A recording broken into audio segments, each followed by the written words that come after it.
Hello students, once again एक बार पुनः मैं आप लोगों का हिंदी विषय का शिक्षक फतेह खान एक बार फिर से आप लोगों के समक्ष उपस्थित हूँ। और आज हम लोग क्षितिज पुस्तक से जो द्वितीय पाठ है, जो दूसरी पाठ है, चैप्टर 2 गद्य खंड से कहानी के भाग से ल्हासा की ओर के ऊपर चर्चा करूँगा। ल्हासा की ओर पाठ के लेखक हैं राहुल सांकृत्यायन जी। राहुल सांकृत्यायन जी हिंदी साहित्य के एक उत्कृष्ट रचनाकारों में से माने जाते हैं।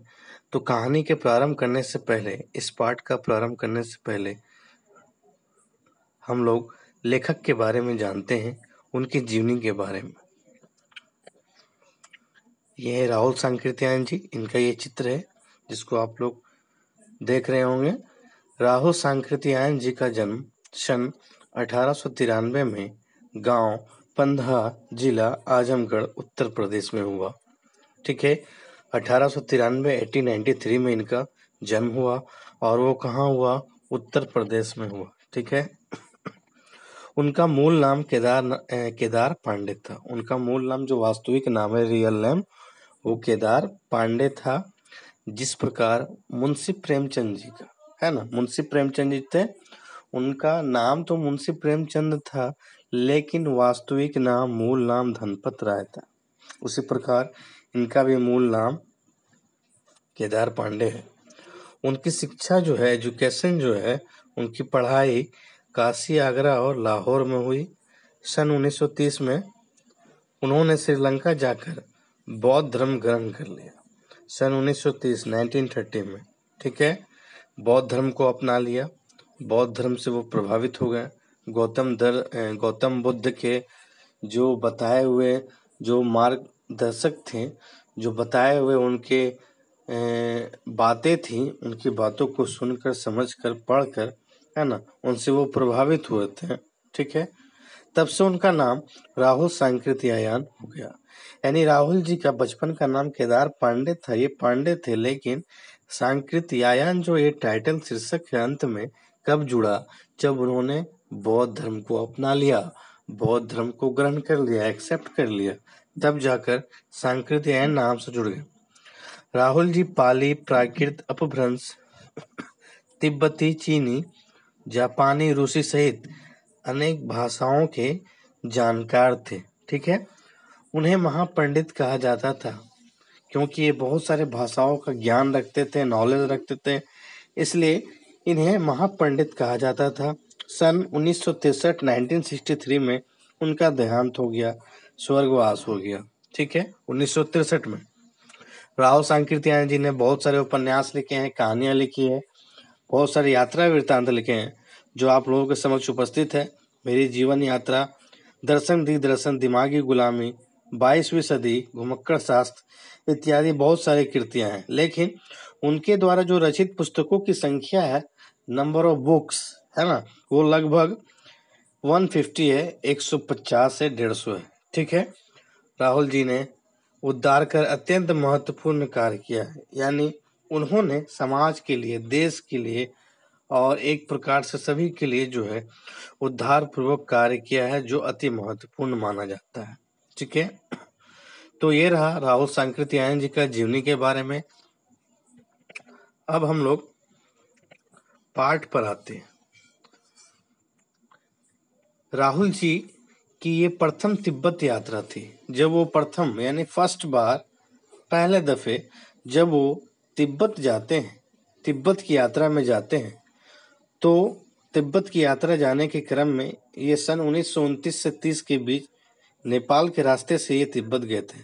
और उस समय भारतीयों की तिब्बत यात्रा की अनुमति नहीं थी। ठीक है, तिब्बत यात्रा उस समय भारतीयों के लिए मनाही था, केवल सैनिकों का वो रास्ता था, जो सैनिक जो है उस रास्ते से तिब्बत जाया करते थे। लेकिन राहुल जी तिब्बत जाने के लिए एक अन्य रास्ता ढूंढ निकाला, और वो रास्ता था भिक्षु का। यानी वो भिखारी के रूप में, यानी एक भिक्षु के वेश में वो तिब्बत जाने के लिए उन्होंने एक उपाय ढूंढा। ठीक है, तब वो उस रास्ते से वो तिब्बत चले गए, यानी लहासा की ओर चले गए। तिब्बत की जो राजधानी है उसका नाम है लहासा, और उसी राजधानी के नाम से इस पाठ का नाम दिया गया है, शीर्षक दिया गया है लहासा की ओर, यानी लहासा की तरफ। ठीक है। वह नेपाल से तिब्बत जाने का मुख्य रास्ता है। फरी कलीड पोर्ट का रास्ता जब नहीं खुला था तो नेपाल ही नहीं, हिंदुस्तान की भी चीजें इसी रास्ते से तिब्बत जाया करती थी। नेपाल से तिब्बत जाने का जो मुख्य रास्ता था, मुख्य जो भाग था, वो था फरी कलीड पोर्ट का रास्ता। ठीक है।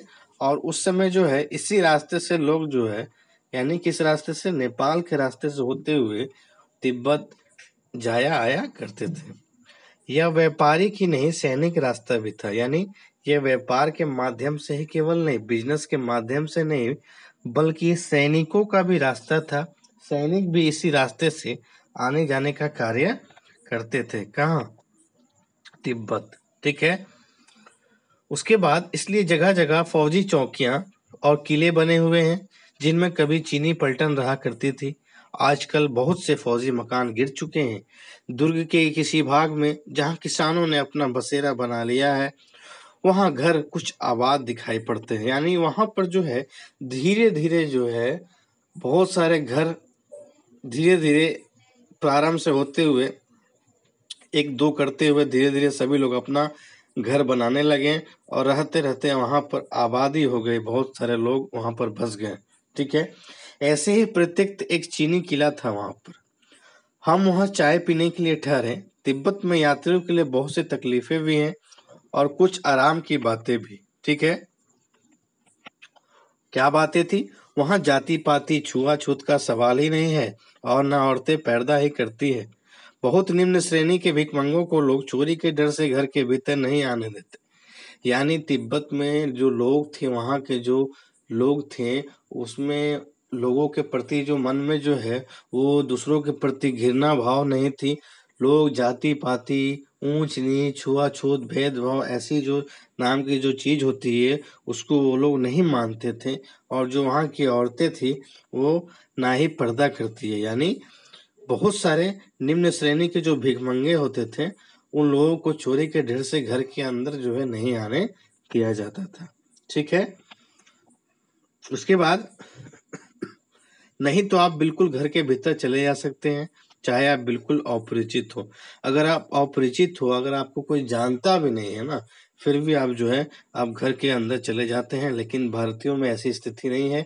भारतीयों में घर में आने के लिए आपको अनुमति, परमिशन, आज्ञा लेनी होगी तब आप आ सकते हैं। लेकिन वहां पे लोगों की जो है हृदय, यानी लोगों का जो मन है, लोगों का जो वो एक दूसरे से जो नजरिया है ना, मिलने जुलने का, वो बिल्कुल ही अलग है, औरों से भी अलग करती है। ठीक है। तो फिलहाल आप लोगों के लिए अभी इतना ही।